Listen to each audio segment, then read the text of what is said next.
Hello friends, welcome to WordPress Authority. Today we would be learning about user management on a WordPress blog. Fortunately, WordPress database itself is configured with users at the time of installation. So all you have to do is to manage your users on a WordPress blog. Let's learn how to configure, add new users, delete, edit, manage users on your WordPress blog. First of all, log into your WordPress dashboard. Then on the left hand side, navigate to the option that says Users. Under Users, you will have three sub options like All Users, Add New Users, and Your Profile. All users refer to all the users that are added to your WordPress blog. Add New refers to adding new users to your WordPress blog, and Your Profile is nothing but editing your profile on your WordPress blog.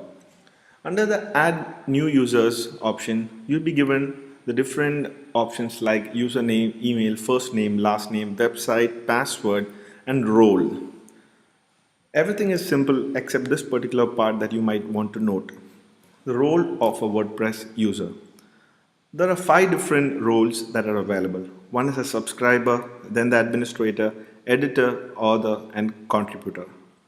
As the owner of your WordPress blog, by default, you would be an administrator. The administrator would have all the capabilities of administering, maintaining, changing, adding everything on a WordPress blog.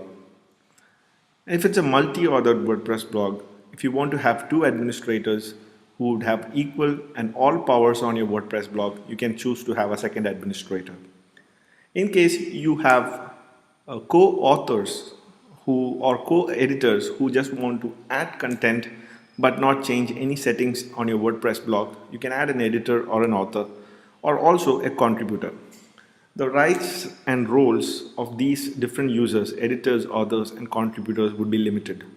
They would have the minimum right to contribute or author or edit the content on the blog.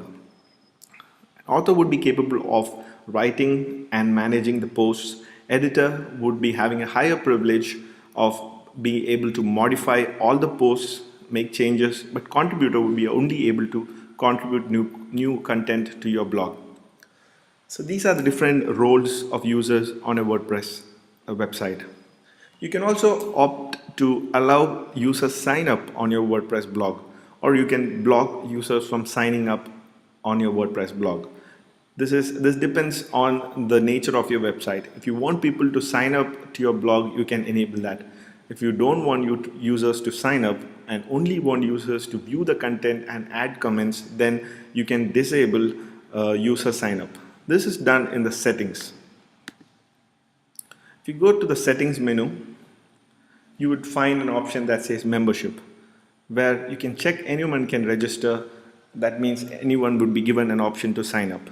And if you uncheck it, no one else can register except the people you add. And you can also mention the different roles that a new user would get by default. It's recommended not to enable this option. And if you want to add any co-authors, you can give it by your choice by adding a custom user under the users. So hope this tutorial has helped you learn about user management, how to add a user, edit a user, how to add a user with a specific role, and so on. Please let me know if you have any questions on user management. I would be more than happy to answer that for you. That's all for today. Have a nice day. Take care.